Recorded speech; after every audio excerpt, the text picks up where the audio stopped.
Hi, I'm going to welcome you to the Camden Black Workers Group Black History launch meeting, and I think it's obviously the case that we're now in quite challenging times.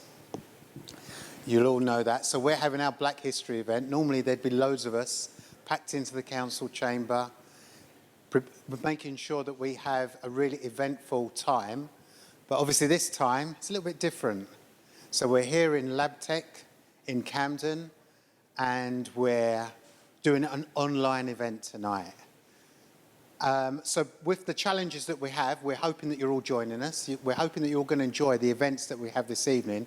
But as usual, I'm Hugo Pierre, the chair of the Black Workers Group, and we normally have some other speakers to start off, to launch our event for the evening. And the fact that it's been challenging times, obviously this year, as opposed to many other years, probably the first challenge we've had is the Black Lives Matter movement that rose up after the death, the murder of George Floyd in the States. And we saw that right across the world, young people really took up that challenge, braved the COVID pandemic, and made sure that they were able to come out on the streets and protest that murder. I think we'd also have to say that Camden Council have taken up that challenge as well, by, instead of just having a Black History Month, having a Black History Season, which is going to go on until December, meaning that we don't just mark it as something for now, but as something that has to continue. And so I think that's really important that we acknowledge that, and we're going to have the leader of the council and Councillor High, who's also the lead for equalities, come and speak in a minute. But we've also got to make sure that the challenges we face to make Black Lives Matter don't just stop with Black History Month, but continue. And we need to make sure that we're also fighting for the resources that we need to make sure that our communities are going to be not just safe from the pandemic, but also start to put an end to the racism and the discrimination that we face. And so, as usual, we're also going to have the Unison Branch Secretary for Camden, Liz Wheatley, who's going to come and speak to us about how important it is to make sure that we continue the fight and the struggle.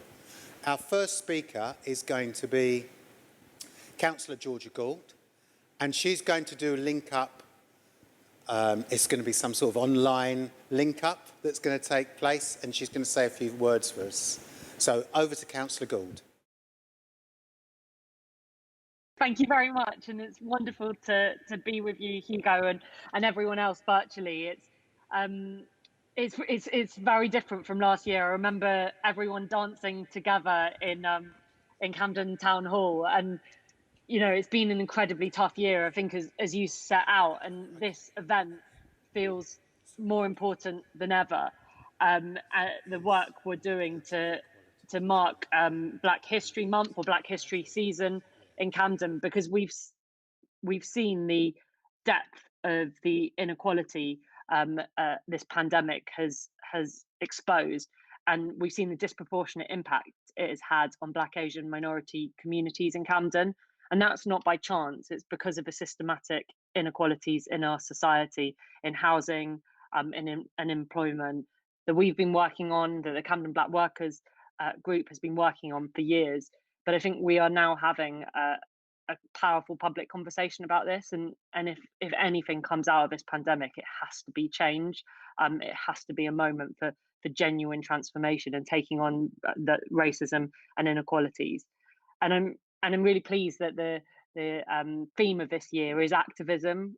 As you said, Hugo, this year we've seen the Black Lives Matter movement and how powerful that has been. Today we've seen Marcus Rashford, a 22-year-old Black footballer, show more leadership than the Prime Minister in tackling poverty and inequality, and people from around the country stepping in to address food poverty. And in Camden we have a proud history of Black leadership and Black activism, from Claudia Jones holding the first ever Notting Hill Carnival in Camden Town Hall, through to Vadni Bish, the pioneering social worker that we have a building in Camden named after, and our kind of modern heroes in the Camden Black Workers Group, who who do so much to hold the council to account, to push us to go further on Black representation.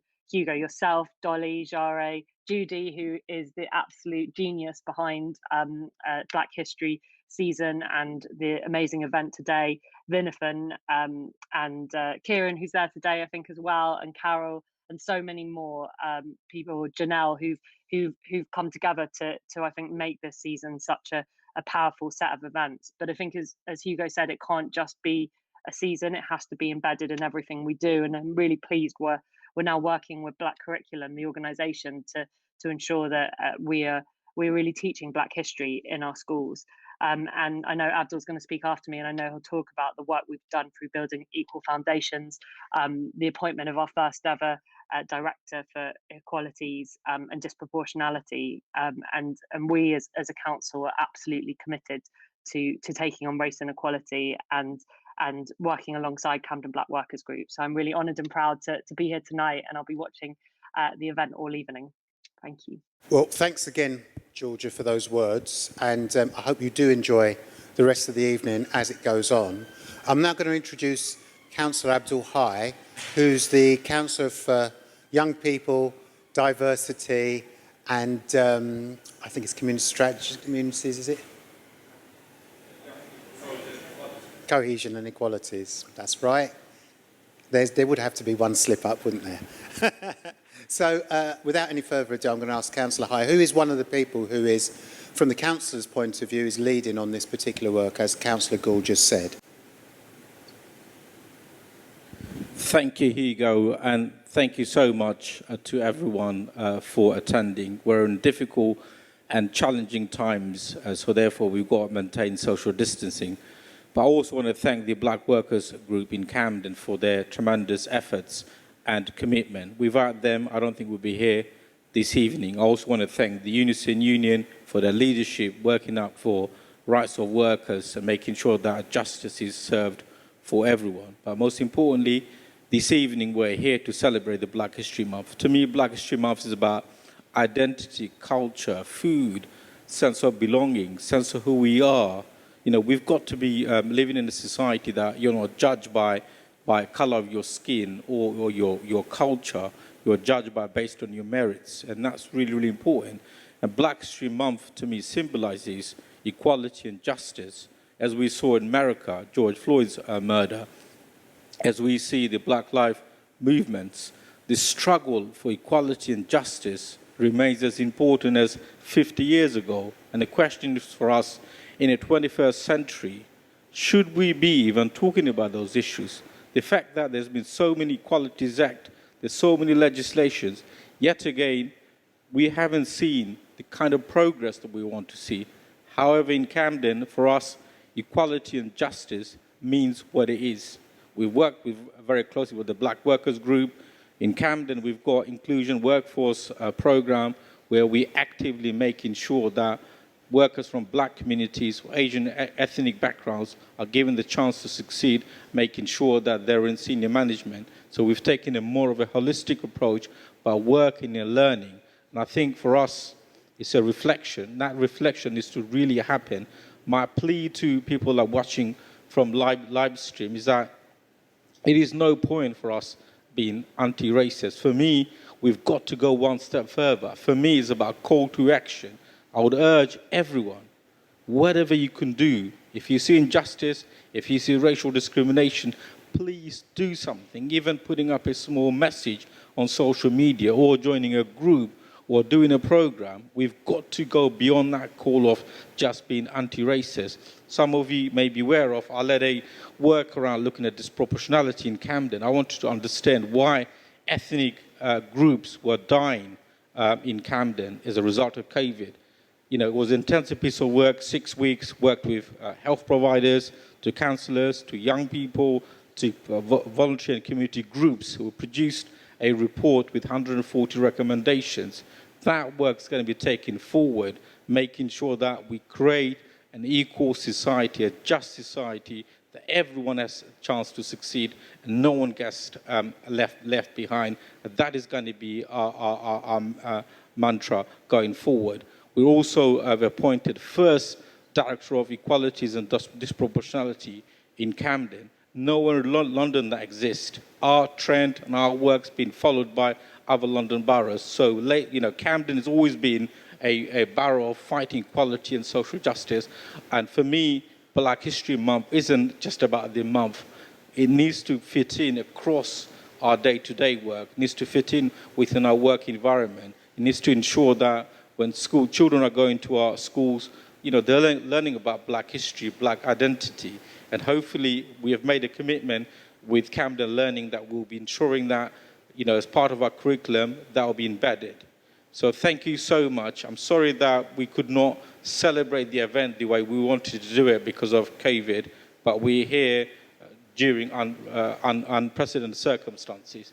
And not least but last, I want to say that big thank you to all our staff members who have worked extremely hard by making this event possible. I very much hope that moving forward, we can do more exciting things.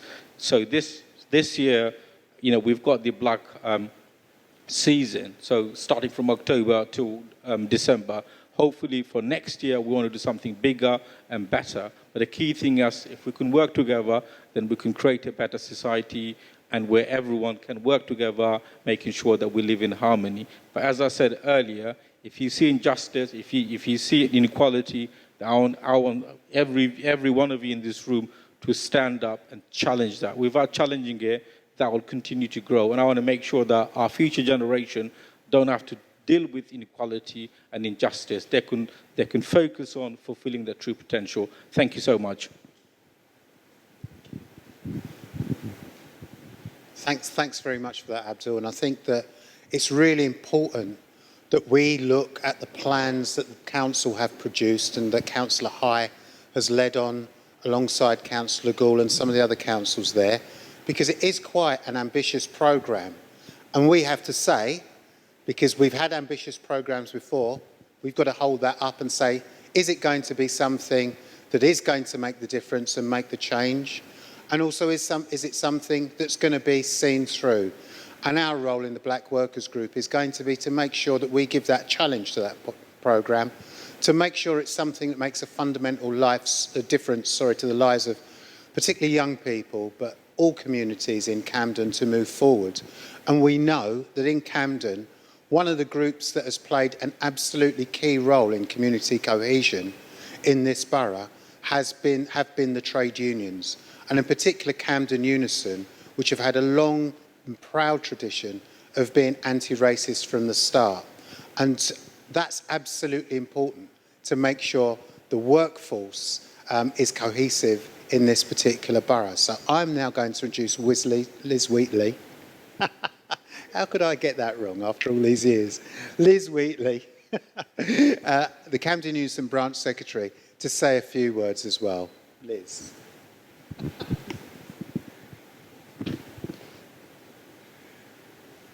I think sometimes a face covering can say 1,000 words, actually, which is why I've got one that says no justice, no peace, and I wear it as much as possible. I'm also going to try and perform the feat of using some notes and a microphone, so bear with me. But I want to start with a quote from Angela Davis, one of my heroes, because she once said that the idea of freedom is inspiring, but what does it mean?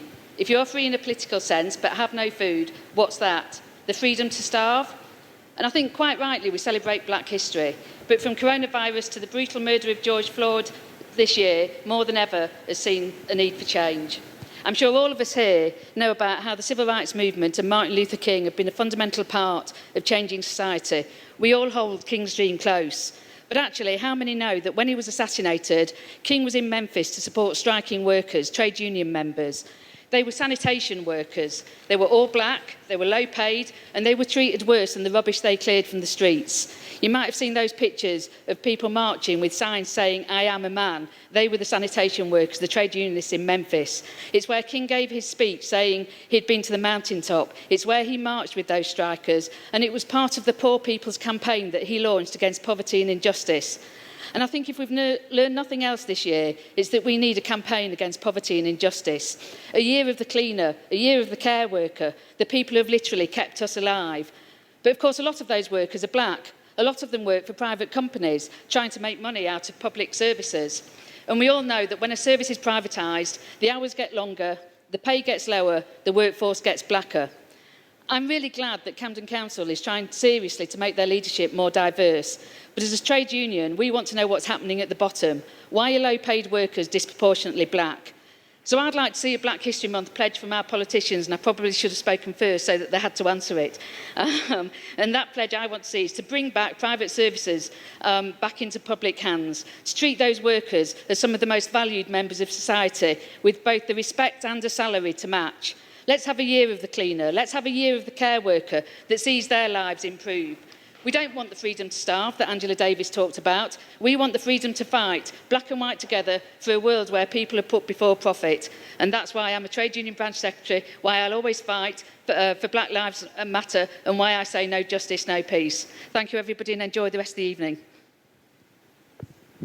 Well, thanks very much for that, Liz. And I think what Liz has just said is really important.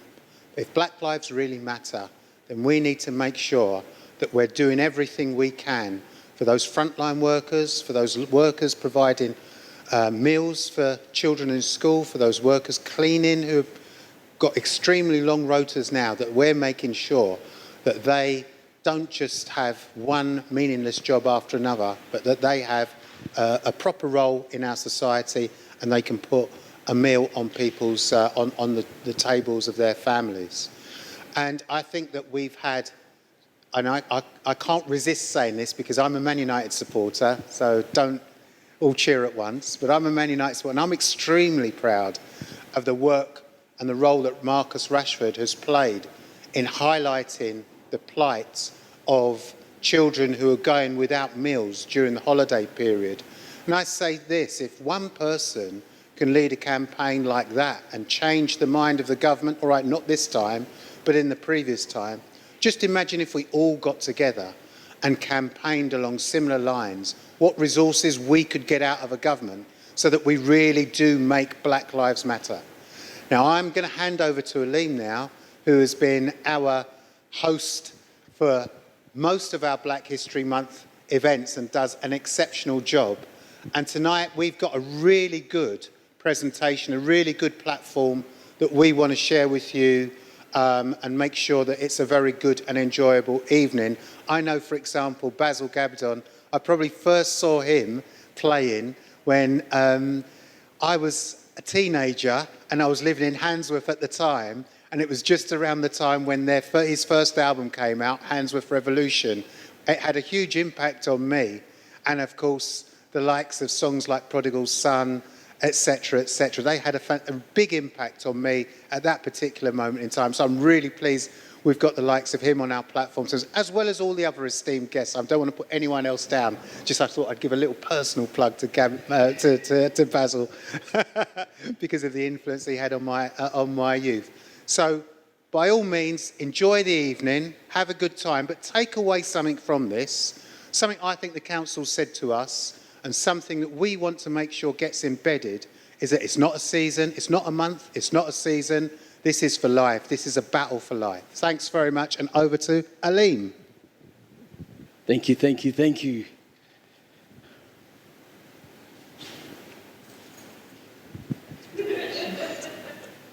See, I was waiting for the theme song, but there was no theme song. So guess what? I'm going to make up myself. We make Camden back to the future. Hey, we make Camden back to the future.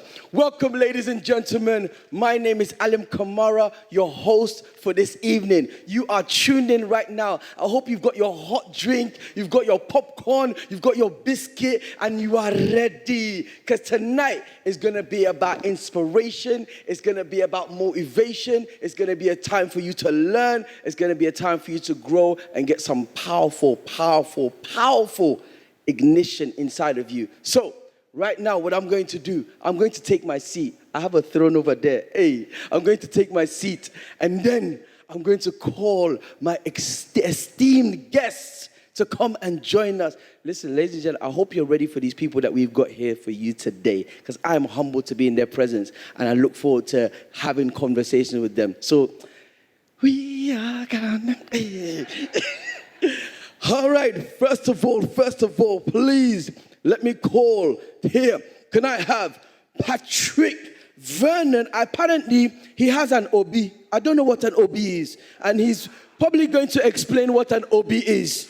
This gentleman here is a British social commentator. How are you doing, sir? Hey, greetings. Please. I look forward to you telling me what an OB is. And next up, we have a musical vet by the name of Basil Gabbidon. See, this is, we have to. Respect. Oh, ladies and gentlemen, for those of you who were with us last year, this lady that is about to come on right now, she did not make me cry. There was a lot of dust in the room after she spoke, and that's why I was rubbing my eyes. Ladies and gentlemen, please, at home, in the studio right now, put your hands together for Dr. Angela Herbert, Chair of the Violent Crime Prevention Board. I hope you're clapping at home. I hope you're clapping. I have to bow. I have to. How are you doing? You're good? Very good. Beautiful. We have one more special guest coming up. Man looking sweet in his suit.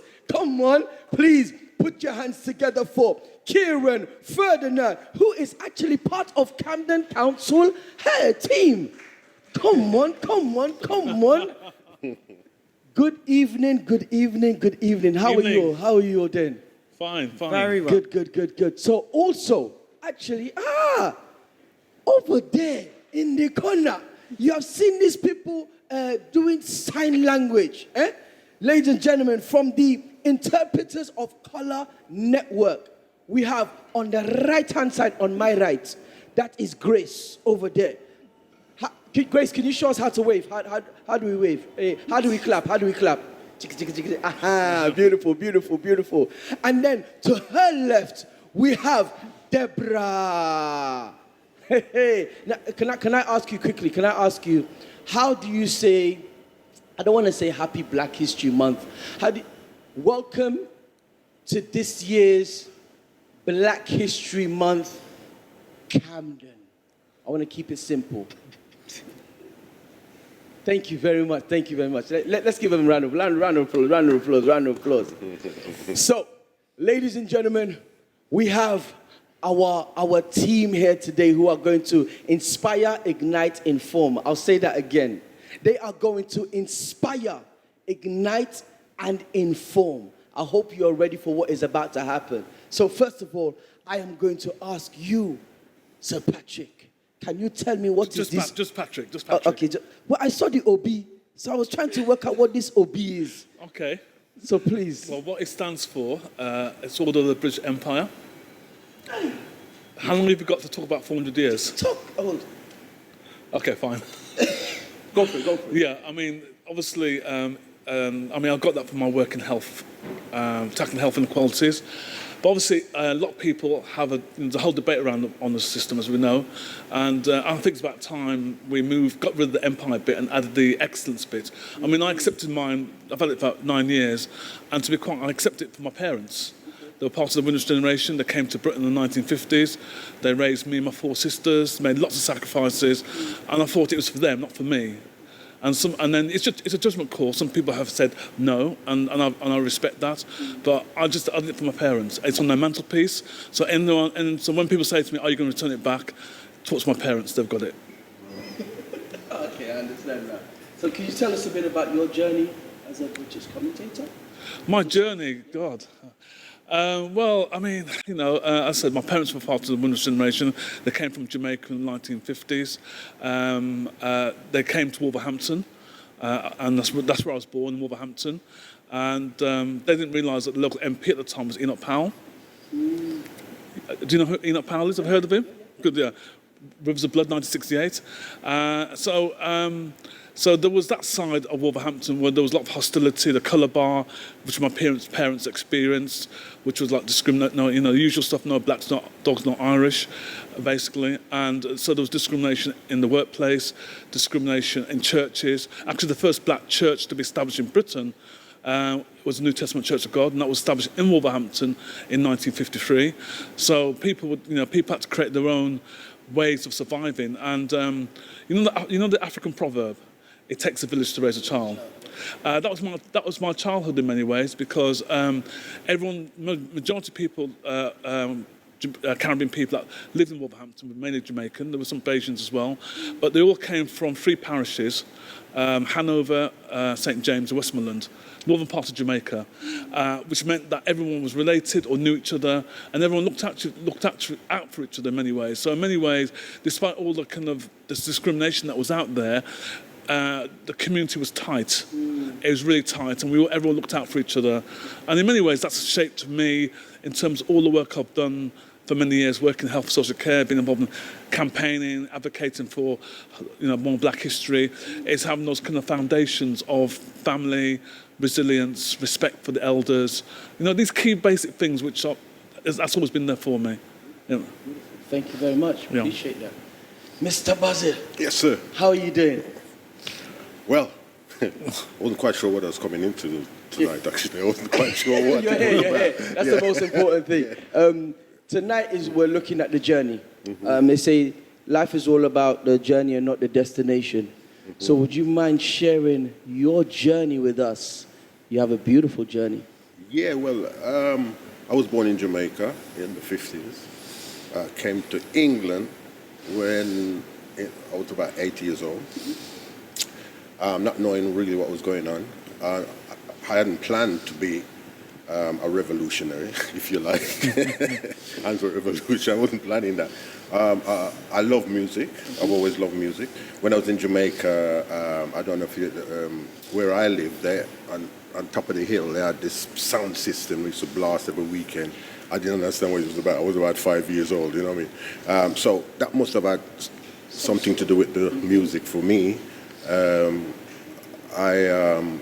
I used to go to the jukebox and dance, so I think I had the music in me from all that time. Came to England, went to a school called Rookery Road School, a junior school. Played football, do all the sports stuff and all that type of thing. And then Bob Marley came along, as far as the music was concerned, with an album called Catch a Fire. And I thought they're taking reggae serious, so I'm going to get into this. Right. So that's how it kind of kicked off, really. That Bob Marley was the trigger, for my musical journey, if you like. Where were you when Bob Marley? Sorry? Where were you at the time? I was in Handsworth. Okay. I was in Birmingham, Handsworth, which was a really nice, good community. Predominantly West Indians. Well, there was a predominantly West Indian population there. But after a while, they started to close the schools, the local schools. So the community kind of spread out a bit more. Right. And so we lost the community after we did our thing, after we did our Handsworth Revolution and all that type of stuff, After that, the community broke up. So it's not the same as it was then. Okay. Yeah. Okay. And how is it now? Well, you've got Polish people, you've got Asian people, you've got Sikhs, you've got Muslims, you've got, it's all mixed up now. It's not just a West Indian community, So you can't, for example, we still have our takeaways, we still have our culture, There's a certain culture going on there right now. But what triggered us back in the day was a thing called the SOS law. I don't know if you know about that.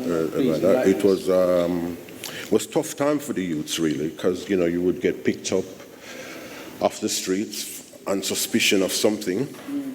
These days now, they still got the SOS laws now, funnily enough, in certain parts of the world, especially in America, but it's more suspected of. Oh. Yeah, where before it was suspicion of, But anyway, that kind of got us really angry, because people was being picked up. Our bass player, Ronnie McQueen, was put in jail overnight, So that's how Handsworth Revolution came about. The lyrics were all that, and Ku Klux Klan, and you had the National Front and all that time. A lot of right-wing stuff was going on in them days. I'm talking about the the 70s. I'm talking about the 70s, mid-70s, going into the 80s. Okay. You know, so yeah. So did you get into any ruckus around them times then? Any ruckus, blows? There's loads of stuff, you know, loads of. I mean, our diversion in all this was the blues. You know, so you go to the blues at the weekend and check out some, you know, heavy sound system, you know, because you know about the wardrobe boxes and the bins or whatever they call it, you know. You know about that, yeah? Yeah, you know, so we used to just get lost in all that type of stuff, really. Okay. Or practice and rehearse, you know, and you know, there's so much I can say. I don't know where to start. Really. And, you know, it's funny what you say about the music, because when we were young and we used to be dancing at parties, and we thought we were good. Well, at the time, we thought that adults were cheering us on, but adults can be wicked. They were laughing at us. Well, Michael Jackson style dancing. We thought we was good. Serious. But, yeah, talking about that actually, when we first played that with Steel Pulse, we used to play in these working men's club. And they used to say to us, come off the stage, man, come off the stage, we can't play music. Because we used to play roots and dope music and all that, where they wanted to hear Dennis Brown and John Holt and all that type of stuff, you know what I mean? So I know where you're coming from, you know. You know. Cool. Thank you very much. Thank you very much. Dr. Angela. My dear. How are you doing? I'm very well, thank you. Good. Would you mind sharing with us your journey?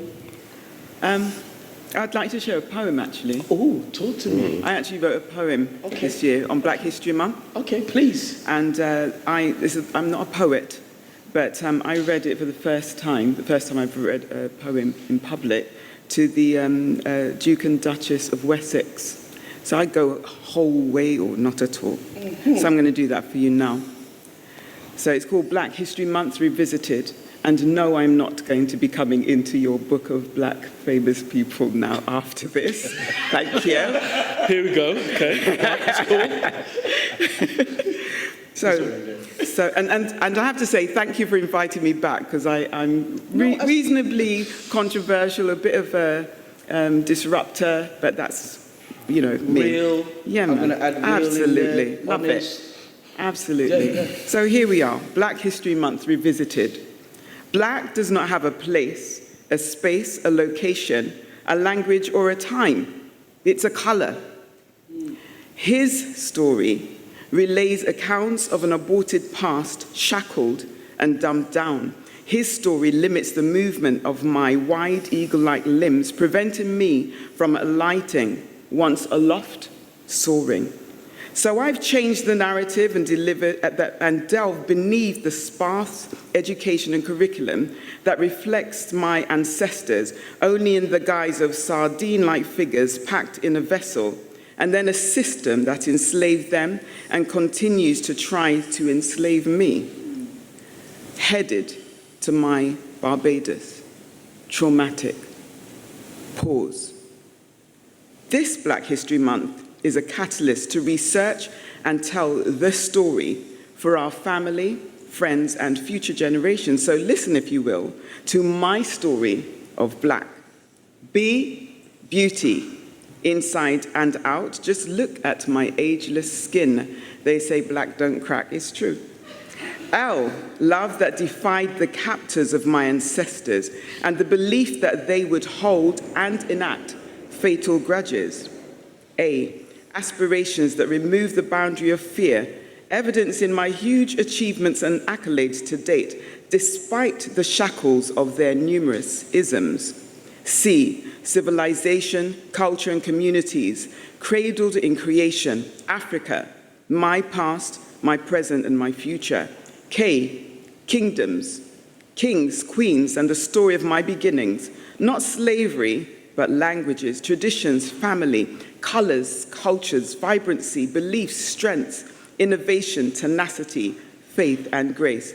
This is my life, not 1 month, not a month a year, not a season till December, but daily.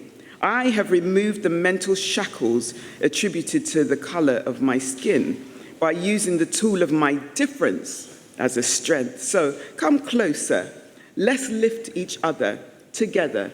This is my story, our story, not his.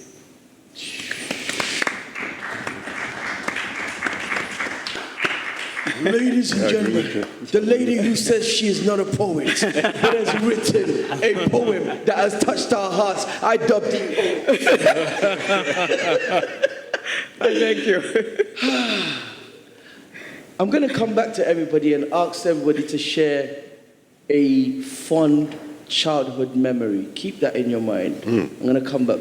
Before I do that, my brother, Kieran, we were talking before, and we were like how humbled we are to be in front of giants. So, brother, please share your journey with us as somebody who works with Camden as well. Yeah, so I guess if I didn't know that I was amongst greatness before, I definitely feel it now after the non-poet has delivered that poem.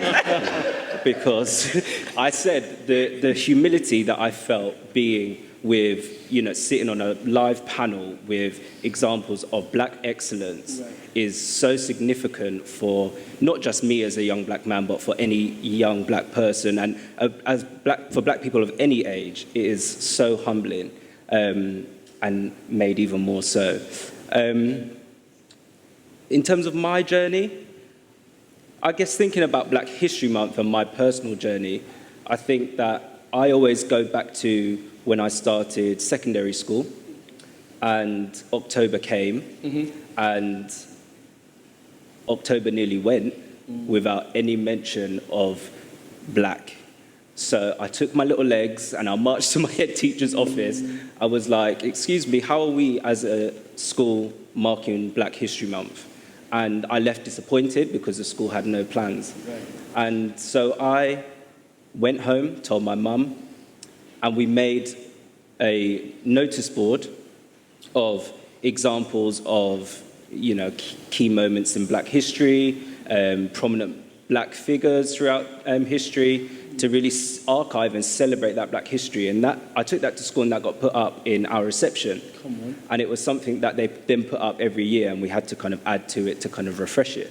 Wow. But I guess looking back, I think when, being with people like Patrick, can I call you Patrick? I feel like we're friends now, so I'm just going to call you Patrick. We're friends. I'll drop the title for now. And being with someone like a social commentator, and I've kind of reflected about, am I an actor? Could I call myself an activist? And actually, I look back to that time, and I think that was my first example of activism. Absolutely. And it is something that has stuck with me. And as I kind of went through my educational life, it then became something that I demanded of institutions that I was a part of, because I don't want to be a part of an institution that doesn't want to celebrate me, that doesn't want to celebrate my family, and doesn't want to celebrate my people more broadly.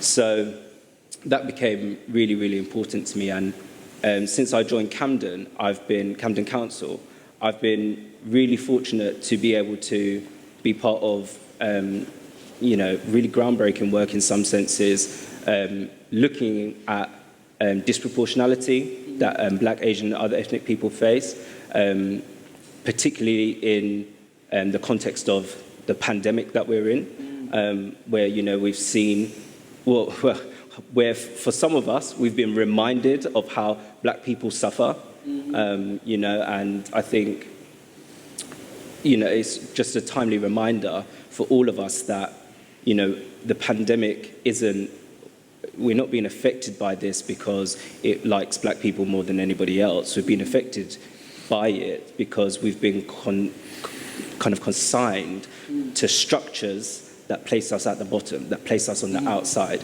and we suffer because of it. So those are things that I want to actively speak out against, I want to rise up against.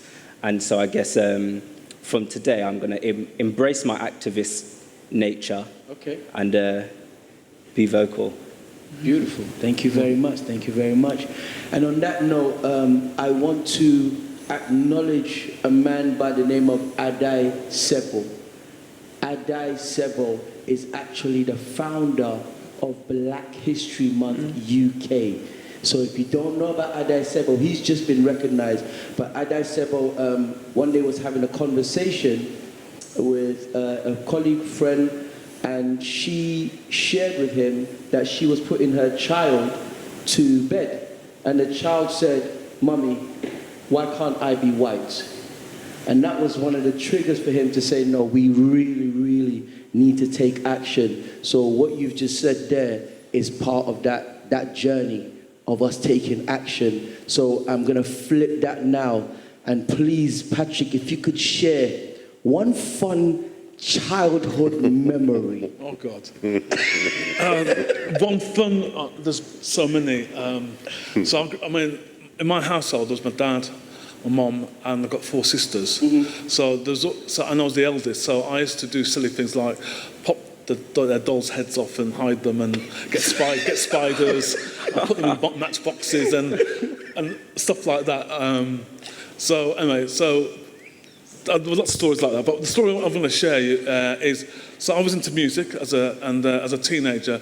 There was a magazine, it was like Criminal Smash Hits, right, like all lyrics of songs, etc. And I was into my music and stuff like that, and I entered this competition, and I won 6 albums. So this is like, I must have been about, how old was I?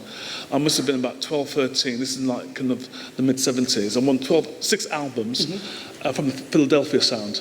Billy Paul, 3 Degrees, The Intruders, the OJs, and the MFSB Orchestra.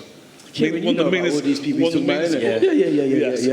And but the 3 Degrees album cover, that was their first album with their famous tracks like Dirty Old Man and When I'll See You Again.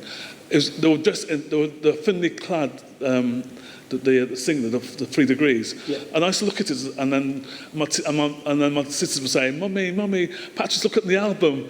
And, so they used to hide the album. I've got the album now back after all these years. I remember going to our Price, and we weren't allowed to buy rap albums. Yeah. So we would stand outside. Actually, the worst albums were Ohio Players. If you see those albums, were a bit dodgy. Very dodgy now. Which one? Ohio Players. Okay. Do search on Google, you'll find out about. Yeah. Okay. They did some good music, but the albums were really dodgy. Album covers. Okay. Yeah. Yeah. So we used to stand outside and ask strangers to. No, you shouldn't do this. Don't do this. Ask them to buy us rap albums, because rap for us at that time was our street journalists. Like that was how we got our news of what was happening around the world. And we used to hide them under the mattress as well. Because you get some licks, man. What is this? Mr. Basil, please. My turn. It's my turn. Yes, please. Oh, gosh. Fun childhood memory. The problem I have with memories or childhood memories that in my head, I'm still a child. I don't know if I'm going to grow up yet. Come on. Bars. That's my problem. So I always tend to forget. But one thing, though, because I was growing up in Jamaica, I was with my grandmother. So my memories tend to be about my parents, like the things I remember. One of the things was when I first came to England at the airport, I saw my father come, to pick us up. He had a bowler hat on, and which later on, I couldn't work it out why he had a bowler hat on, because in Jamaica you would never have a bowler hat. But one of the things about having a bowler hat, I guess, was to fit in to the, London airport, all that type of stuff, London, whatever, and all the. And the other memory I have was my Sorry, why was that a fun memory? Sorry. Because no, everybody was thinking it. I was just the one, because I had the mic. I had to say it. I mean, I've been growing up, still being a child.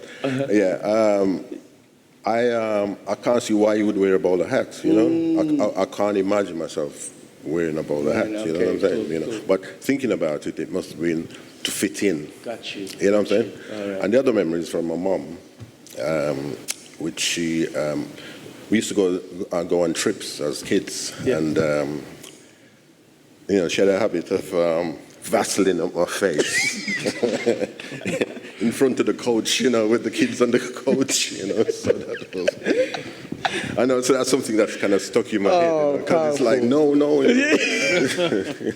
So those are the kind of things. That's tend to be beautiful. about my parents, you know, more That's than, beautiful. yeah, That's you know. beautiful. Oh my God! You know, I've been really racking my brain trying to think of what. Too many. Well, no, because I was the only girl. Okay. And so I was between two brothers, and I mean, you know, the fun was not for them because I was the girl, you know, brown-eyed girl, and I was just thinking about it. They used to get beats just because I was. Girl. So that's your fun memory that they were getting beats. Well, the thing is, okay, there was one time we were always told, do not open the door. Anyone, you know, do not open the door when we're out. This is parents Right. were left at home. Social services are doing it. Yeah, so we were left at home. It's all coming out. Right? So don't open the door. But I knew that I was getting some new bedroom furniture. Hey. I saw the van pull up. And I said to my brother, the van's here. Mum and Dad aren't here. The furniture, we need the furniture. We need the furniture. It's my bedroom furniture. We've been waiting for it, so you better open the door. He opened the door. Hey. As soon as my parents got home, Cleveland opened the door. He got beat. So Wait, I you got my snitched on furniture. him? Yeah, man. That's what I did.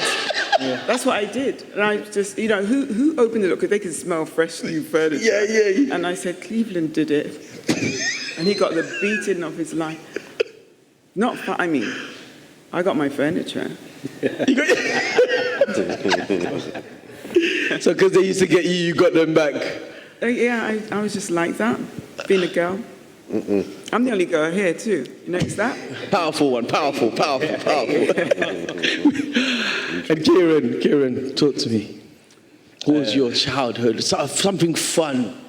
Remember, you're still a child, so you better take it. Mini. Get drawn to. Well, I'm an only child, but I've got more cousins than I need, and they know that I say that with love.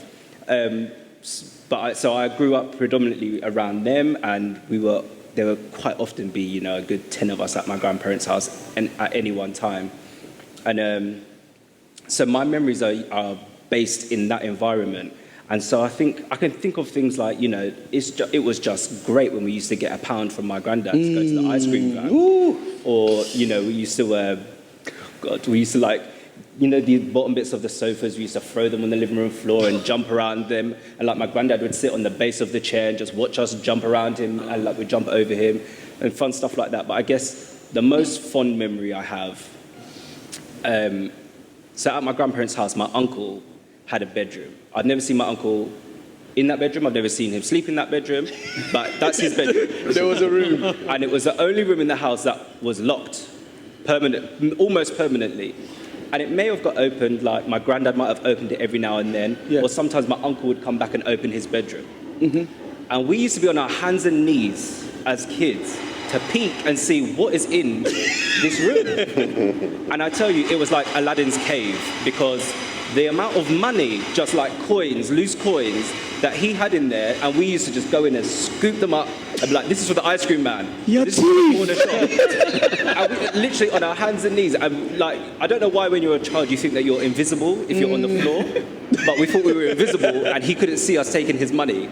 So definitely that is one of my fondest memories, I think. Beautiful. Thank you all for sharing that. I'm sure you feel a lot more closer now knowing about these juniors and the junior spirits that are here right now. So the other day I was delivering a workshop to some teachers, and I said to them, on October the 31st, I will be going back to my Dracula coffin until I get called next year, October, because Black only comes out in October. So, which is leading to my next question. What does Black History or Black History Month mean to you? Who would like to take that first? Who would like to take that first? What does Black History or Black History Month mean to you? Well, you mentioned Adesibo, who founded Black History Month in 1987, and I've met him over the years. He lives in Ghana now, and so I've been in regular contact with him and many people as well for the great work he did. And you're quite right, that story that you shared, that was the inspiration where a black child basically said, I want to be white. And it goes back to the creation of Black History Month. Well, you have to go far back to 1926, Carson G. Woodson. He founded it in America. Right. It was called Negro History Week. And he wrote a book called The Miseducation of the Child. That book is a seminal book, really about essentially the brainwashing of black people to think that we have no history, we have no culture, we have no value, we're not really human. And he actually, that's why Negro History Week was created in 1926. And it was created at the height of Jim Crow, which was basically segregation in America. So it was about self-pride. It was about celebrating that we have a history, we contribute, etc. And so that's how it started in America in 1926. By the time you reached the Black Power movement and civil rights movement in the 1960s, it was renamed Black History Month because of Black Power, basically. And by the time you reached the 1980s, it was called African American History Month, basically. That's why it's still called that. And I think in terms of the UK context, even though ironically, black history is actually longer than Americans. Americans can start from basically Jamestown, the Mayflower. We can go far back as the Roman period. Septimus Severus, Black Roman Emperor. So so we've got, so that's why I think in the 1980s there was activist politicians. You had the likes of Linda Bellos, who was then leader of Lambeth Council. You had Bernie Grant, who was then leader of Harringay Council. You had a whole range of councillors, black and white and Asian, all lobbying to make sure that the creation of Black History Month.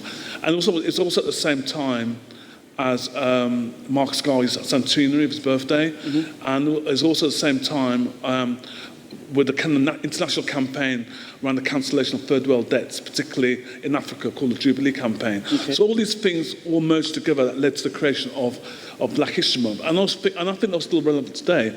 After 34 years, it's still relevant. So for me, Black History Month is about self-pride. It's not about...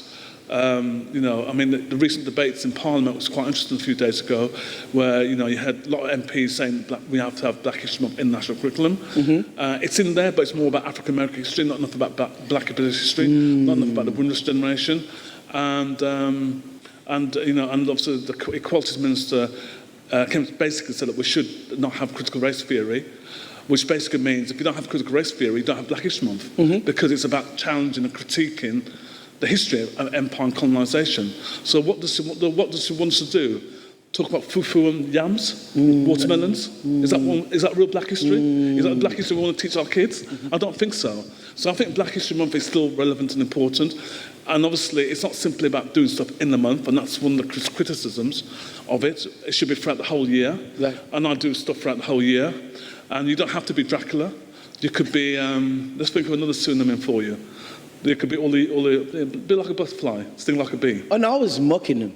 Well, really? Yeah. I was giving an example for really and truly what happens and what we need to shift from. And that's what happens. So I think Black History Month is very relevant and important. I've been doing talks for Black History Month for the last 15, 20 years, and it's getting, ironically, it's got more prominence over the last 3 years.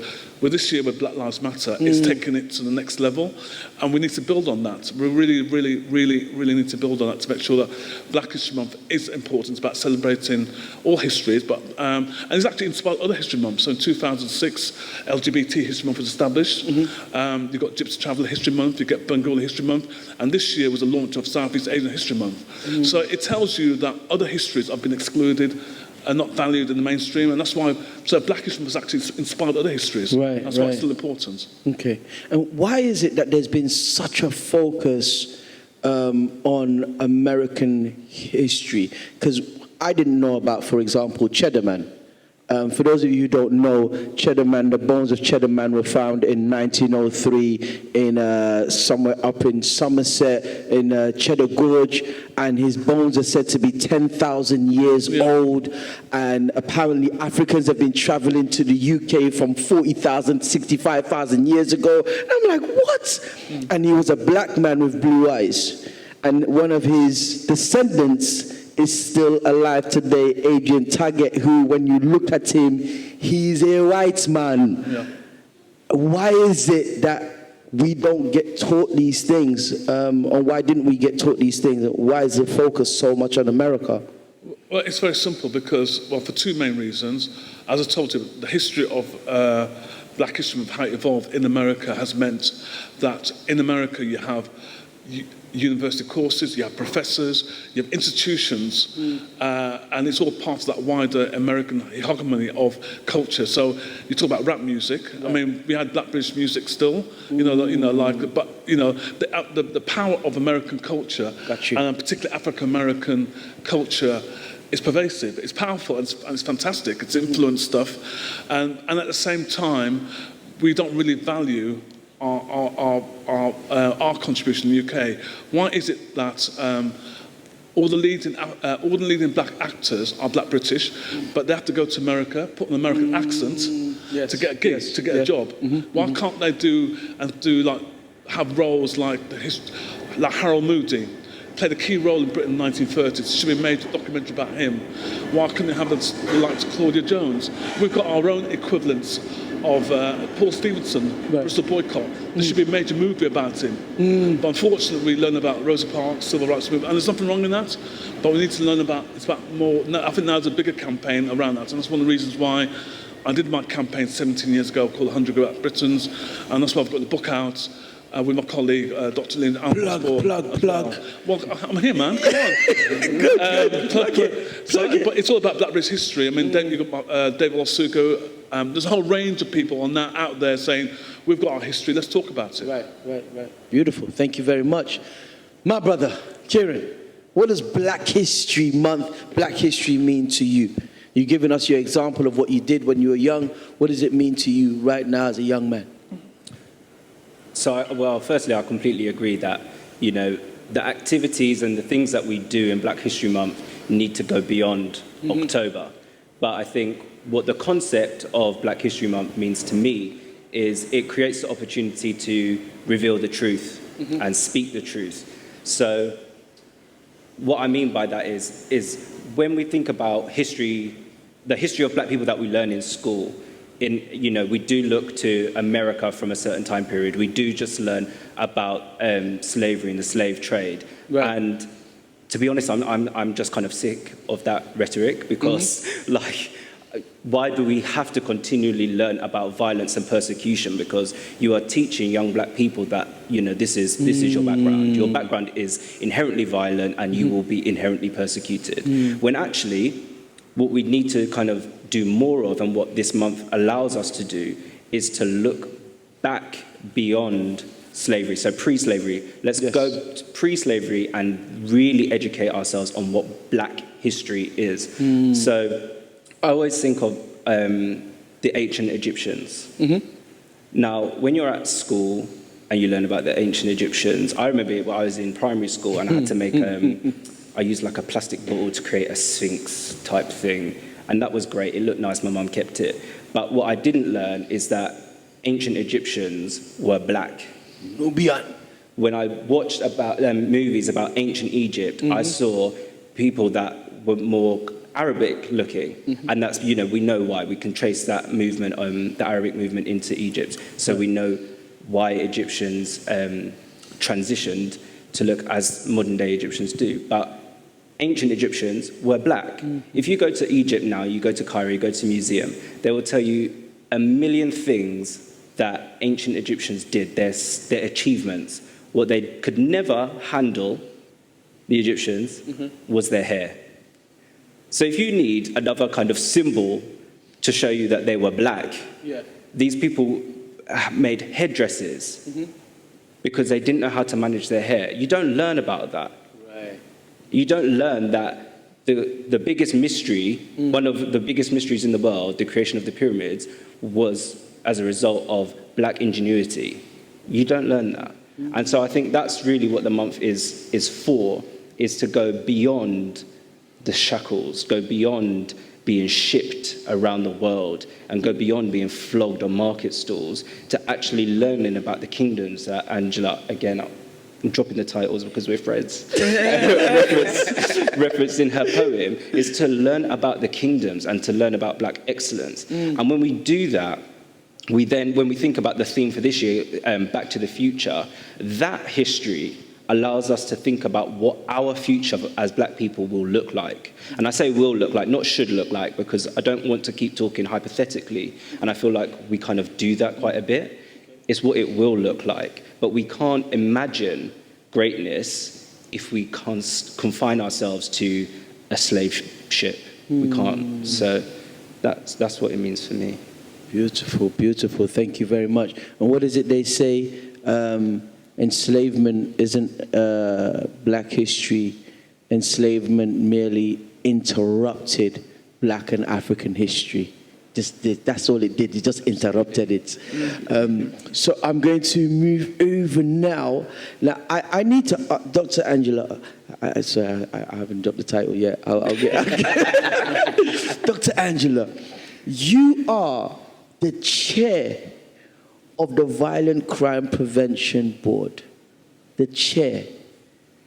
But I'm sure you had to climb some ladders. Oh. Hey, I need to know what some of the things that you faced, so that young people who are watching know the reality of some of the things and challenges that they might face, but you made it to where you are right now. Okay, so being the chair of the Violent Crime Prevention Board, it was really as a result of many things that I've done throughout my life, Come on. And so I celebrated my 60th birthday this year. Happy birthday to you. April, yes. No, I'm not 21. I am 60. I'm proud, yeah. 60 is the new 60. All right, okay.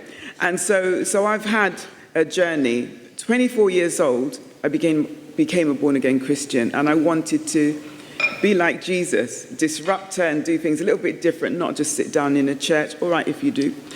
And I started to volunteer in prison. So I started to volunteer at Feltham Young Offenders. One second. Did you hear that? Volunteer. That means work and get experience. No money sometimes. Please proceed. Yes. So I did that for 12 years. I didn't plan to do that for 12 years. I remember my dad said the first time I was going to go, because I went every third Sunday of the month, I would spend the day there. And my dad begged me not to go. Wow. He said, when these people were knocking over little old ladies, they didn't know they wanted you to come and talk to them. But I did. The majority of young people, well, the people that I'm engaged with, many look like myself. 26% of the prison population are black. I'm using the term black, Asian, minority, yeah, predominantly people from my community. Okay. And so I never wanted to leave because there was always something I wanted to say. So I'm someone that releases one's mind. If you're encapsulated, you're encaged, then you have to release your mind. There is only so much that someone can hold you, and it's not forever. And so that's what I did. I became redundant in my day job, and I started to do teacher training. I wanted to do it at Feltham, but my tutors were afraid to come there. So I started to work at Wormwood Scrubs Prison, where I volunteered there and did my teacher training there. I worked my way up then into paid work, and I became a governor grade at Wormwood Scrubs Prison, got the inspection round to good in Wormwood Scrubs Prison, as looking like this, believe me, regularly there would be complaints about me, because if I gave an instruction, people would have to ask the questions, not ask my white counterparts. So I had to put up with all of that, but I did it. I'd cry sometimes, not there. I was like hard. did what I had to do and worked my way through. In 2004, I was moved to headquarters, Ministry of Justice, and the same kind of work that I was doing in one prison, I then did across 131 prisons to embed learning and skills for prisoners. You're not there forever. You've got to move on. I delivered teacher training to prisoners, and then I set them to teach. I just did things. I'm a disruptor, so I looked different, but I didn't hide. I couldn't say, oh, it was Sally or Jane, because it looked like me. It was me, and so I do things differently. I've consistently, continued to work voluntary alongside my paid work, I chair a Brent Police Independent Advisory Group, and I was asked if I would be vice chair of the Violent Crime Prevention Board. Neville Lawrence, Stephen's father, was the chair at the time. So he was the face, and I was doing all the grunt work. I was doing the work, setting up the policies, etc. But the purpose of the Violent Crime Prevention Board, and we came together in 2017, but didn't launch until September 2018, much to the disappointment of some people, because, you need to get out there in the paper, and it's just not about that. Right. It was about looking at what services are out there, how we can map them, then how we can network. So if I know that you do something, I'll link you up with you. And so it's not about trying to get anything, but what we can give so that we lift each other. And then the other was influence. And so I ran youth groups, etc. And 100% of my young people did well. But as I threatened to beat them. That was one of the things I said, I'll beat you. I will beat you. That had to be a technique. Yeah, I did, but they were brilliant. So I've got doctors, I've got heads of year, etc. 27 years old, 28. They're young people still. And so now, as a 60-year-old, I don't need to be on the ground. I need people to be doing that. Right. I need to open doors. So the influence is that I now sit with staff at New Scotland Yard, for example, and I'm able to disrupt and challenge. I speak to people in senior positions, and when they ask me, how are you paid? I'm not paid, so I can say what I like. I'm not on your payroll. I'm not on your payroll, which is why I didn't think I was going to be invited back this year, because I said, why am I coming here every year? You say you're going to do it. What have you done? I don't want to hear I'm going to. When Victoria Clumbier was killed, councils had to put some things into place real quick, 6 weeks, turn things around.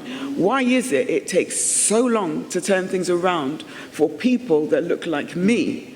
It makes no sense. And so I think sometimes people don't understand what they need to do. And so I'm all open to help. And there are lots of people that want to do things, but they don't know how to make that change. And so it's about really being radical and saying, I care about people, and then doing it. We shouldn't have to be fighting. It's not a fight. It's a life. It's our lives. Black History Month should be a catalyst for us to move forward.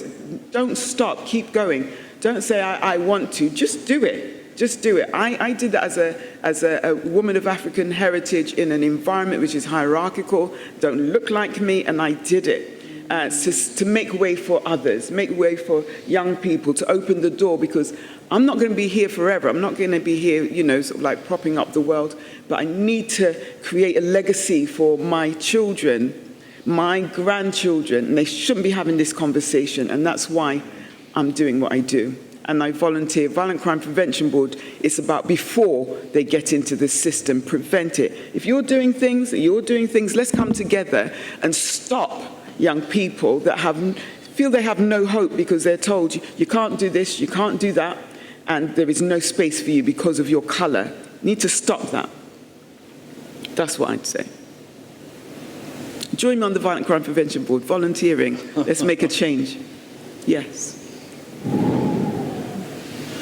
Make a change. Thank you very much. Thank you very much. Mr. Basil. Yes, sir. The importance of having a mentor, a role model, or being a mentor or role model, which one of those have been most impactful for you? There's somebody that inspired you that look like you, and how you passing on the baton, if you don't mind me asking?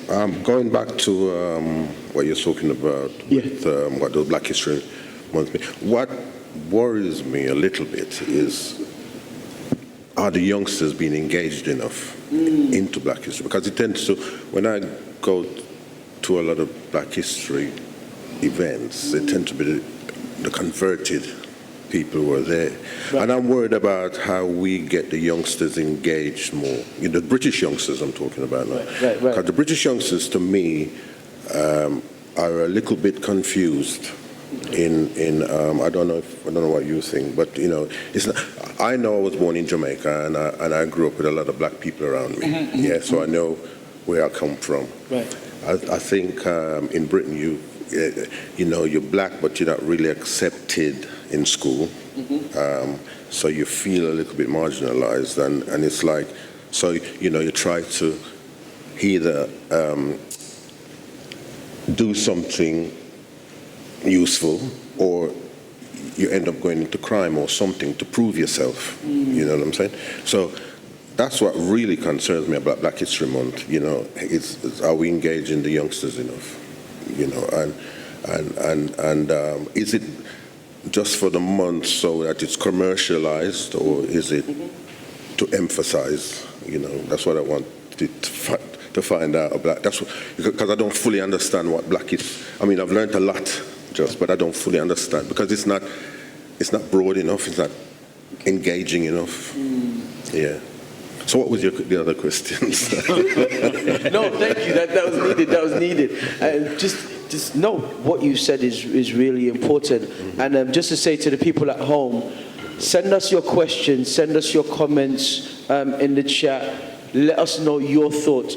What do you think we can do more within our community to engage more young people? What questions also would you like to ask the people on the panel that we have today? So please make sure that you're sending in questions as we're going along. Okay, so yes, so the question that I had to you was about the importance of mentorship. So it actually leads on from what you said. Yeah. Was there somebody or several people that you looked up to that inspired you to stick with the idea of learning an instrument, for example, and the discipline? Absolutely. There was a music teacher called, I went to a school called Hansworth Wood in Birmingham.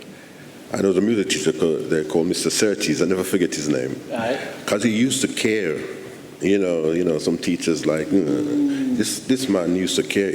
You know, he had the curriculum, which was classical music at the time. And he used to just go like, come on, let's put some Beatles on. So he used to put Beatles on, pop music. Well, music that had something that we could relate to. So that was very important to me, because now I work with children, and I try to give them the same kind of care. Got you. You know what I mean? So basically, it's about passing it on, and which is a very crucial thing that I think all of us need to do. We're all responsible for the ones coming after us. You know, once you've learned something which is, you know, useful to you, and you've made some, even if you have money, it's important that we pass it back on. Right. Else we'll continually go around in circles, always restarting, you know what I mean? And which is another thing which really annoys me, because, you know, we've been here long enough to be able to get a footing, you know, without begging. Right. Because I get the feeling sometimes that we're like, you know, we got a bowl there asking for help, and we can do it ourselves, and we can fight a bit harder, you know, and by passing it on, what we've learned as adults, you know. It's interesting that you say that in terms of what we've learned, because I think we also have to salute the young people right now, because as we see in Nigeria, young people are standing up and saying, we've had enough. And thanks to social media, we're able to find out firsthand what is happening to the people on the streets, the people who are on the ground, who are sharing the news. So I think that there is definitely I feel like there was a point where we got comfortable. Yes. And then all of a sudden, there was this, I don't know how to describe it. Yeah, because we thought we were civilized. Say again? We thought we were civilized. So we were civilized. Yeah, so, when you think you're civilized, it's like chill time, but there's more work to be done. There's more work to be done. And yeah, perfect, there's more work to be done. And the point I was making was that this man who running America right now, I said to people I was happy that he came into power because he shifted people from a comfort zone. Yeah. He let people know, don't get comfortable. Because when he came up, all of a sudden, those who agree with him came out of the surface. And then people were shocked. Like, what? Is this what's happening? Is this what America? And it's like, what are you talking about? They were just waiting for somebody to lead the way. And so I feel like right now there is a shift taking place, but like you said, there is definitely more work to be done. So thank you so much for that. Absolutely, thank you so much. absolutely. Okay, my next question. When you started out your career, what were the barriers that you faced then compared to the barriers that you face now? And going on from your OB, Yes, fine. Okay. looking at your OB, like, did you have to have conversations with people to decide to accept it, or were you just like, I am taking it, they have given it to me? That's a good one. That's a good one. So in terms of your question, so my career, I've mainly worked in health and social care for many years. I mean, I actually went to university and studied law. I did a law degree. Actually, I've got 2 law degrees, and I did my kind of qualification to be a solicitor, but I was actually interested in working in management. Right. So I worked in some regeneration projects. I was a manager of Citizens Advice Bureau. Then I worked for Mind, the mental health charity, as a regional director. And then I got a very senior job working for the NHS as a senior director. Then I worked for the civil service as a Department of Health. And then I've got into politics. I got elected as a councillor in Hackney for about 8 years, and I still work in the voluntary sector. So, in all the experiences I've had working in the voluntary sector, NHS, civil service, and I've sat on boards and stuff like that. For me, one of the biggest issues is being a black male. Okay. Because unfortunately, the way society is constructed, black men are put in boxes. So, and the usual stereotypes. So if you're in these environments and you're like often you may be the only black voice in those environments, people don't know how to deal with you. They don't know how to figure it out. They're not quite sure how to communicate with you. They're not, and so that's an issue. So what happens is, what do you do in that situation? There's 3 or 4 scenarios. Right. You either play the game, you say yes and no, so massa, all that kind of stuff. I wasn't going to do that. Okay. It's not in my DNA. Thank you. Or you become the opposite and you challenge. And what happens? Then you leave. Then you become a problem, and they put you out of the organisation, the body bag. So part of the challenge is navigating. And I've got this theory, like it's 3 counts out. So if you have to reach up to about 2.5 before you move on, because that's the way the system works. Because of white privilege, white supremacy, it's difficult to fit in those boxes. And if you do fit in those boxes, there's a consequence. I know so many people who are very successful in their careers, but it has an impact on their mental health, on their physical health, on their family life, because you're making these kind of sacrifices. Often you have to leave your black identity outside the door of the office. So for me, I realised that when some years ago, I wasn't going to do that. And I realised there's a balancing act. How far you want to progress your career. If you want to progress your career all the way up, then there's a compromise. And all of us, it's a judgment call for all of us, how far you want to compromise yourself, your personality, your identity, for the day job. Right, you know what I mean? Right. So that's why I've always focused on being involved in activism and campaigning. And it's, in a funny way, it's kind of worked out, because I'm still working in senior management, but people know when you employ me, and you do your searches on the internet, and you search what I'm up to, you know what you want. There's a package there. Okay. It comes with a deal. Okay. You know. So, so I think that's one of the key challenges of being a black male in a world where we're still not valued and still not respected, and you still have to work twice as hard, and all that kind of stuff. Yeah. Beautiful. Thank you. And going back to the OBE's question. Yes. So let's okay, scenario. So you receive an envelope. Yeah. It comes to the post. You look at the back of the envelope. It's got ER on there. Yes. It's not Wonga. It's not Bill. It says ER. ER. Yeah. You open it up and you know it's from the Queen. Okay. Yeah. You open the envelope and there's a little citation.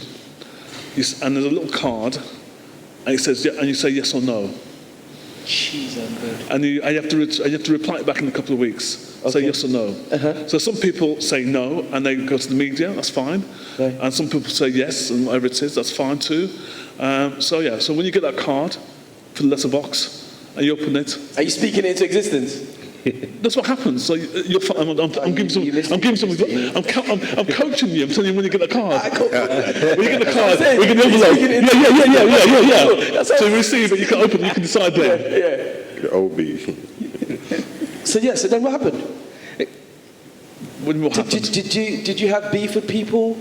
Beef, as in, was it a difficult decision, or no, I thought about it for about a week or so, and I realised it's not about me. It's about my family. What were the thoughts? The thoughts. Yeah. It's all right. You've received it now. You won't get into trouble. No, but what were because you said it took you about a week. Yeah, I thought about it. Spoke to my partner at the time and said, and I said, yeah, I'll accept it. And it's a judgment call. It's an individual judgment call, right. And it's up to, and people will decide based on their own views, perspectives, etc. And so I accepted it. And even people I know who, because I see myself as a kind of activist, a left-wing activist, and some people on the left have never accepted that, but you know what? I decided if I'm going to accept this, I'm going to use this. I'm going to use it as a tool for activism, right. And that's what I've done. I've actually used it, and it does sometimes it works. Yeah. In that. So when I'm doing petitions, and I do lots of petitions, by the way, and campaigns, I'll use it.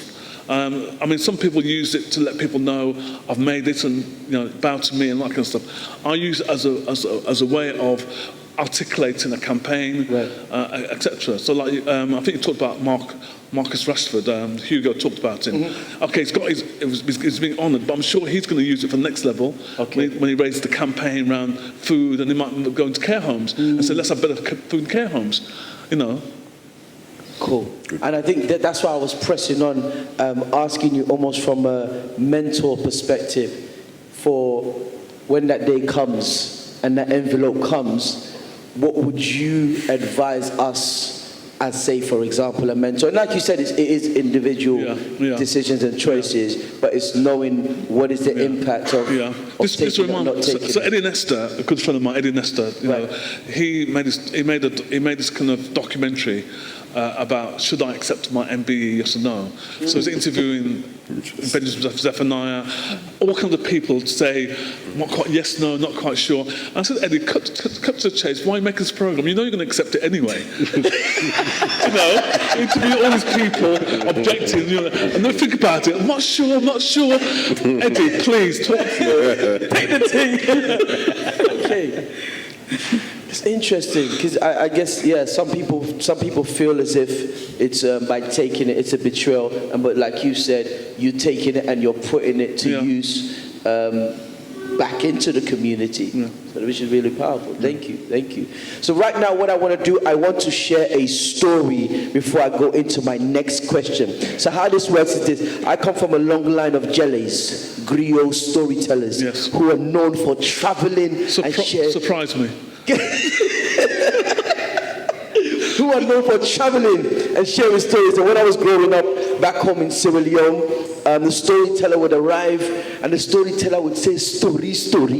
And that was their way of saying, do you want to hear a story or do you want to hear a story? That was the choice. Choice one or choice two. And of course you went story. So when I say story, I need you all to say story. Story. Yeah, well, there was once a snake. And this snake was in the field. And this snake used to bite people.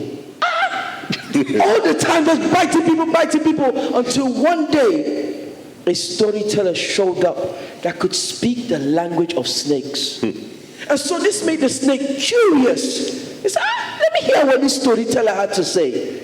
And so as they got into conversation, the storyteller managed to convince the snake to not bite people anymore. And so the snake now agreed. And all the time the snake would just say, peace, peace. And off the storyteller went about, because storytellers have to travel, and go and share with more other beings, other creatures. And whilst this snake was left there, the people still in the beginning weren't going near the snake because they weren't sure. But then soon they began to realize that they could go near the snake and the snake couldn't do nothing.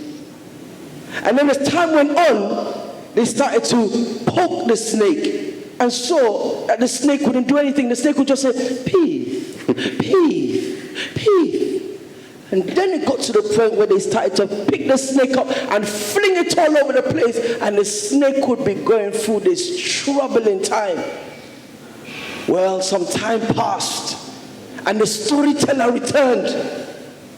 And the snake saw the storyteller and said, storyteller, this life of beef is hard.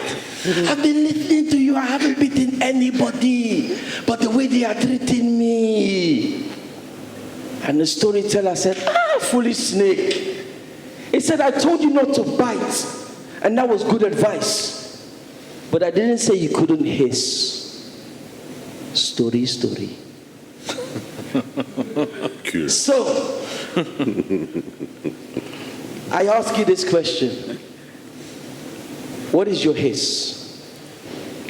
In this time, right now, that we are facing, when we are going to have some challenging conversations that are needed to be had, when we are going to have to step out of our comfort zones more than maybe even ever before, what is your hiss? My brother, Kieran. Oh, I wish you hadn't come to me first on this one.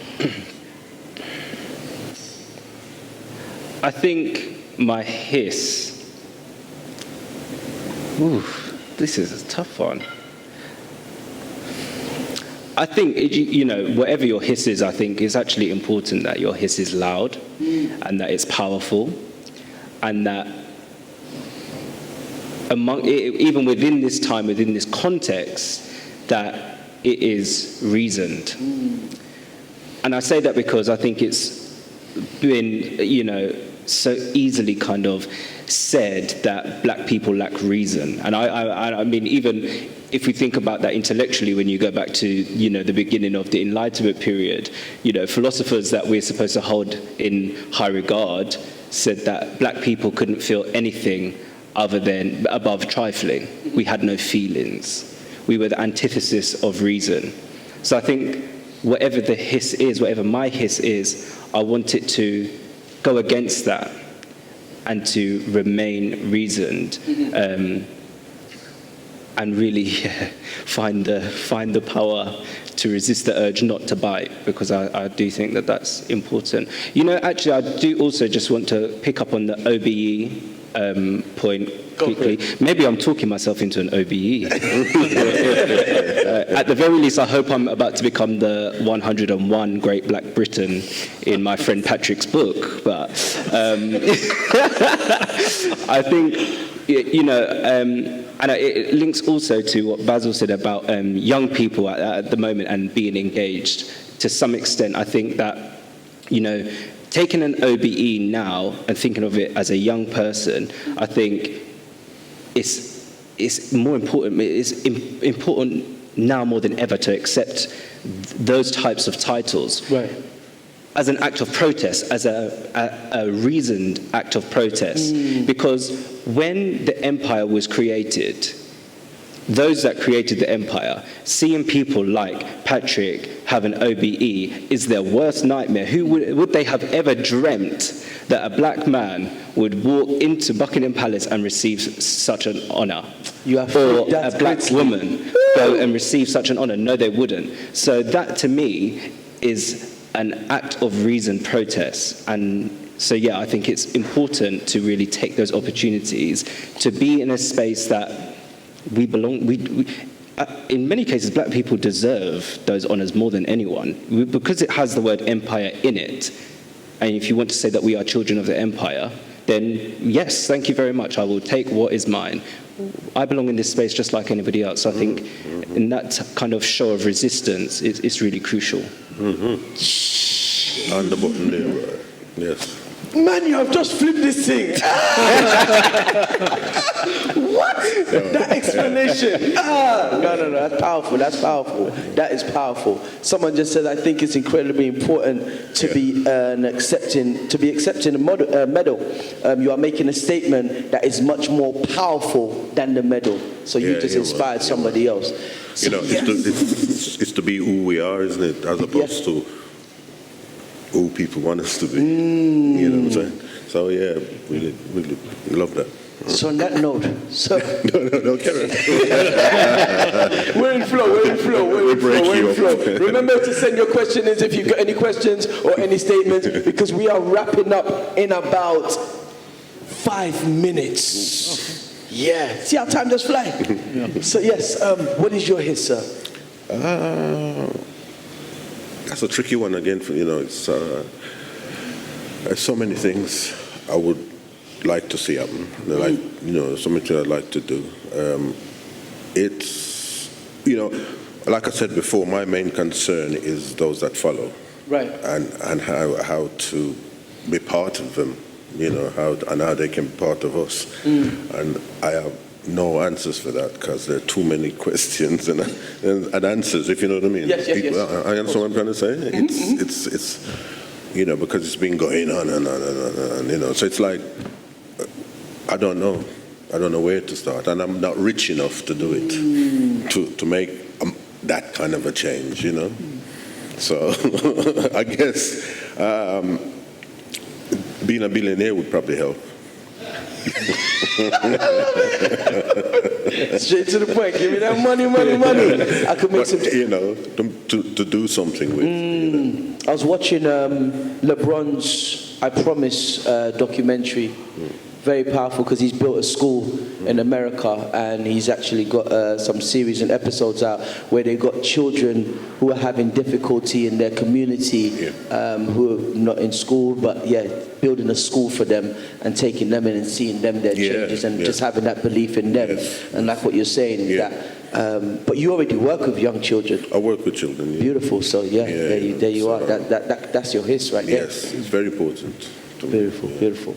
Patrick, talk to me as a commentator, as an activist. What is your hiss? It's an interesting question, that, because I think my hiss has developed over the years. Okay. And actually, I've probably got several hiss. I've got more than one. Talk to me, brother. In the sense that when you're campaigning, and there's different types of campaign. You can campaign in the boardroom, and Angela knows that, all the work that she's done. And there's campaigning in the street, stuff I've worked with Hugo on stuff around the Windrush stuff. And so the hiss is on what you want, what's the impact? What do you want to achieve with your hiss? Some people I know have used their hiss in a very negative way against the community. So, there's one thing of having a hiss. How you use the hiss, which is about privilege, it's about black privilege. Right. So how do you use your privilege in your hiss? And that was one of the criteria that we used in the book 100 Great Black Britons, because there's lots of people making a difference in the community, and there's some of us here making that difference, and some people have put themselves over and beyond in terms of using their hiss to make a difference, not simply in their professional career, but they've actually taken it to the next level and overcome personal barriers, obstacles, but still using their hiss. Right. Basically. Right. So I think that's the question. That's the question that we need to ask ourselves: how are we using our hiss, and is our hiss authentic, credible, and going to add value to the community and society as a whole. That's the question now. It's not about hissing. Okay. It's how you use it. How you use your hiss. Yeah. Powerful. Dr. Angela. And last but not least, this is my hiss. This is my hiss right here. Come on. So if you've got one of these, if you've got an arm, and if you don't have an arm, it's cool, you can use something else. But this here is my hiss. Okay. It's my equilibrium. It's my center. And it's a gift that I give to people, to just be centered. So it doesn't matter whether you have money or not. You just need to be centered. So in our lives, we have great times. That's when you're in the attic. And when things happen, we tend to move up. So then when things go wrong, we crash. We have things that go wrong, we go down. But we need to be centered, because nothing stays the same forever. Right. Situations are subject to change, including the COVID thing. Everything is subject to change. So you have to remain centered. And so my hiss then is to leave something for everyone that they can take away and use in a practical sense. Your center. You don't have to be great, you just have to have a pulse. Yes? And be centered. Because everyone has a purpose. Every single person has a purpose. It's not the same. They're all different, and we do that to the best of our ability and stay centered. Fafbaf, find a friend. If you need support, find a friend. If you need support with children, find a friend. And Baf, be a friend. So if you see someone that needs help, you do that. And that's it. That's my hiss. Yes. And it's about giving of yourself. And then you'll find that people give back. And that's what we need to do as a community. We're not all going to be rich. We're not all going to be poor. We're not all going to be hungry. But we can help each other because of where we're at and keep our centered. Is that the pulse? Is it the steel pulse? Buff. Steel pulse. Sorry. So let's just get Bath, find a friend, and Faf. It's find a friend. Find a friend, or and be a friend. Yes. So when I need help from you and you help me, right. I don't go on like I've done it. I look around to see if anyone else needs support. Okay. So we help each other. That's money, isn't it? It's everything. Yeah, it's like... Yeah, don't be beggy, find your own job.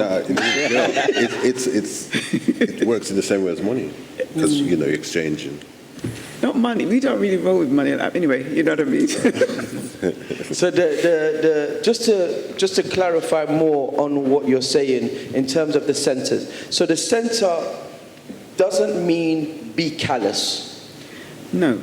So just for clarification. Center is not being moved by everything, because situations happen. We're all right now. Right. People are sitting and counting how many people. How does COVID know that the seventh person came in the room? But yet people are like all confused. How does COVID know that it is 10:01, you have to come out of the pub? Do you know what I mean? And so people are kind of losing their minds and stuff. I'm saying keep centered. Be very conscious of who you are and what you bring. The COVID thing, people say, oh, you look very well. Of course I look well. I get up in the morning, I shower and I work and I do what I have to do. Right. I'm around my family. I have not stopped seeing my family, Boris. I ain't going to stop seeing my family, Boris. And if it is my time to go, sayonara, bye everyone. But I will live full and I will die empty. I'm not going to take my gift to a grave because I'm afraid of what someone says. That's my center. That's my center. My faith, my family, my friends, my children, my center. Bath. Find a friend and be a friend. Yes. So is that Fafabaf? Faf? No, it is Fafbaf. It's Fafbaf? Yes. But then there's an and. You don't need to complicate things. Sorry. All right. So ladies and gentlemen, we are now drawing to a close. We've only got a few minutes left. So what I'm going to do right now is ask for all of you to share, I will jump in and do a story or something, and give you a moment to think about what would you want your final words to be as you look into that camera, there is somebody out there that is listening in, tuned in, and needs to be centered. What message can we send to that individual that they can then ripple out to the community or their family, or even maybe even just themselves? So what I will do right now, I will jump up, think of a quick story in my head, because as a storyteller, they say you must have a library of stories.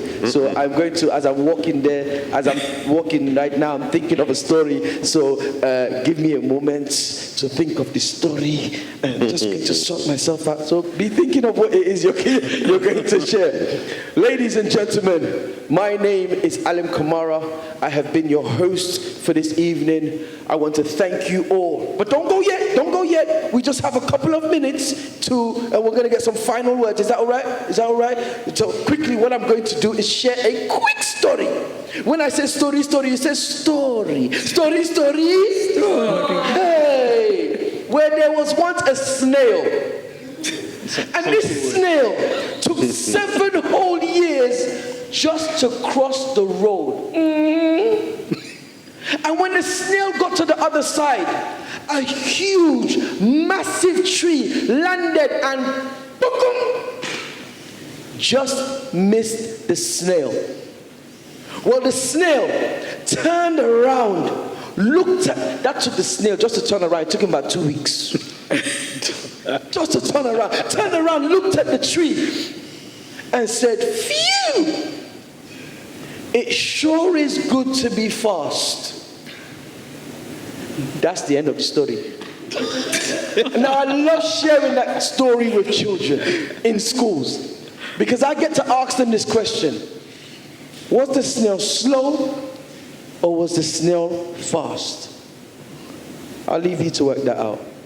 What I'm going to do right now is jump back on my seat and get some final words from our panelists right now. So I'm going to ask Patrick, please, to the camera, what are your final words of the evening? My final words of the evening. Just have an open mind. We're going through a difficult time in Britain. And sometimes you have to, as it's been similar to what Angela said, be yourself and let the universe bring what gifts and rewards. We have to work together, and people are working hard in communities up and down the country to help people. And it's time to give in, because if you give, you definitely will receive. Thank you very much. Thank you. Appreciate that. Mr. Basil. Be centered. I'm serious. We're learning from each other. I love that. I love that, man. That's serious. Be centered and be confident in yourself. You know, it's not easy in certain environments, but keep at it. Yeah, don't give in. Don't give in. Angela? Well, of course, I'm going to say just be centered, be focused, but be kind to each other as well. Be really kind and be loving, because guess what? Today is the most important day of your life, because this is your future today. We can't guarantee tomorrow, so make the most of today is what I would say. And just love each other. Love is just beautiful. And life is beautiful while you have it. Come on. Yeah. Thank you. Kieran. Firstly, I paid attention to your story, so I didn't spend much time thinking. I just want to make that clear. I was good at school. I listened to the teacher.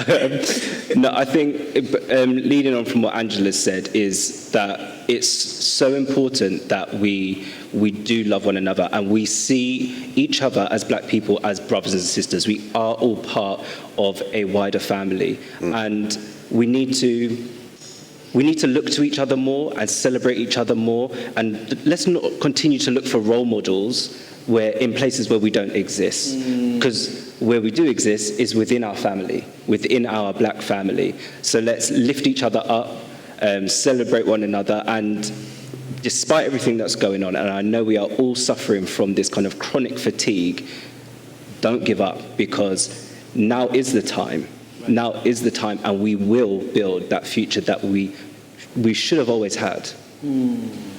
Thank you very much. And on that note, I was reading a book, and one of the words that stuck with me was, where are you? Here. What time is it? Now. What are you this moment? All right. I'll say that again. Where are you? Here. What time is it? Now. What are you this moment? Ladies and gentlemen, this has been Black History Month Back to the Future, organized by Camden Council 2020. I want to say thank you to all the organizers, the people that you don't get to see that are behind the camera, that are going like this. Hey, hurry up, you need to get out of here. Come on. But if they're not doing this, they're sending it telepathically. But I think that they will all agree that it has been well worth it, and we hope that you do continue to baff. That's right. Faff. Oh, shit.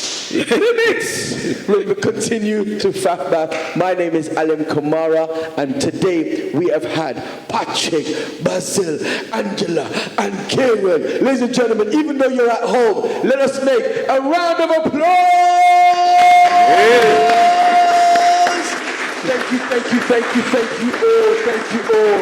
Continue to look after each other all day long. Peace out.